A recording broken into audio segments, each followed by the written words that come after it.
Salut et bienvenue. On a souvent l'impression que le monde qui nous entoure est, normal quoi, prévisible. Mais est-ce que c'est vraiment le cas? Et si la réalité cachait des secrets bien plus fous que tout ce qu'on peut imaginer? On se dit que le sol sous nos pieds est solide, que le temps avance toujours pareil pour tout le monde, que nous sommes nous. Mais la science, elle nous dit, attendez, regardez un peu plus près. En fait, notre vision du monde, la version normale, elle a quelques sacrés bugs, des sortes de glitches dans la matrice qui sont juste fascinants. Alors attention, les choses sont sur le point de devenir vraiment, vraiment bizarres. Alors, voilà le programme du jour. On va explorer 5 faits scientifiques, 5 vraies dingueries qui risquent de tout remettre en question. C'est parti, on plonge. Première dinguerie, et pas des moindres, le temps ne s'écoule pas de la même façon pour tout notre corps. Oui, c'est aussi fou que ça en a l'air, mais c'est pourtant vrai. Là, maintenant, tout de suite, la tête est un tout petit peu plus vieille que les pieds. Comment c'est possible ça? Eh bien, tout est une question de gravité. Et le coupable, c'est le grand Albert Einstein. Sa théorie de la relativité générale nous apprend que la gravité déforme l'espace-temps. Imaginez un immense trampoline. Plus on est proche d'un objet lourd posé dessus, comme la Terre, plus le temps ralentit. Comme les pieds sont un peu plus proches du centre de la Terre que la tête, le temps y passe, très légèrement plus lentement. Et attention, ce n'est pas juste une idée en l'air. C'est un fait qu'on mesure tous les jours. Les satellites GPS, là-haut en orbite, subissent moins de gravité. Du coup, leurs horloges avancent plus vite que les nôtres.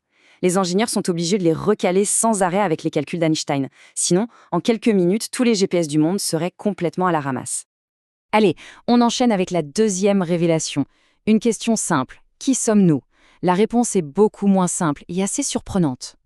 Si on s'amusait à compter toutes les cellules qui nous composent, on découvrirait un truc de fou. Il y a à peu près autant de cellules de bactéries et de microbes que de cellules humaines. En gros, on est à moitié non humain. Dingue, non? Mais attention, ce ne sont pas des ennemis, loin de là. Tous ces microbes forment notre microbiome, une sorte de super équipe qui vit en nous. Ils nous aident à digérer, ils fabriquent des vitamines pour nous, protègent notre peau et ils peuvent même jouer sur notre humeur. En fait, on n'est pas juste une personne, on est carrément un super organisme. Troisième dinguerie, et celle-ci, elle touche à notre perception même du monde. Est-ce que le monde est vraiment si coloré qu'on le croit? Prenons une pomme. Le rouge de la pomme n'est pas dans la pomme. En fait, la peau de la pomme absorbe toutes les couleurs de la lumière, sauf une, l'onde qu'on appelle rouge.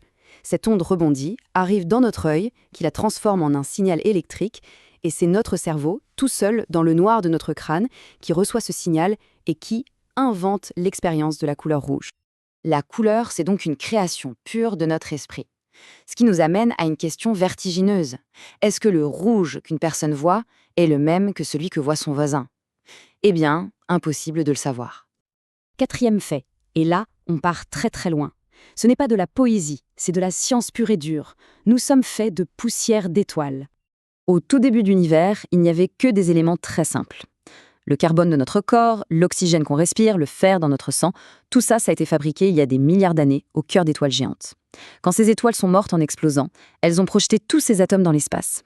Et c'est cette poussière d'étoiles qui a fini par former notre planète, et nous avec. Au fond, on n'est pas juste des habitants de l'univers. On est un morceau de l'univers qui, avec le temps, est devenu capable de se regarder et de se poser des questions. C'est une pensée assez vertigineuse. Et on termine avec la cinquième et peut-être la dinguerie la plus folle de toutes.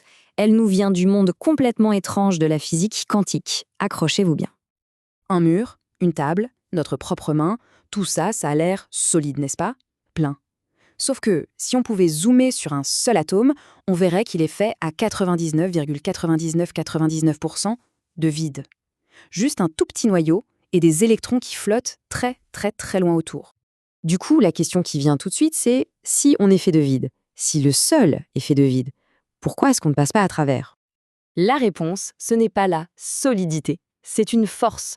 Ce qu'on sent quand on touche quelque chose, ce n'est pas un contact, ce sont les électrons de notre main qui repoussent très fort les électrons du mur.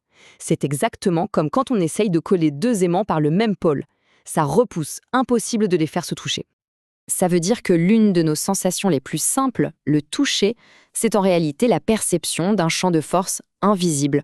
Et ça veut dire qu'on n'a jamais vraiment touché quoi que ce soit de toute notre vie.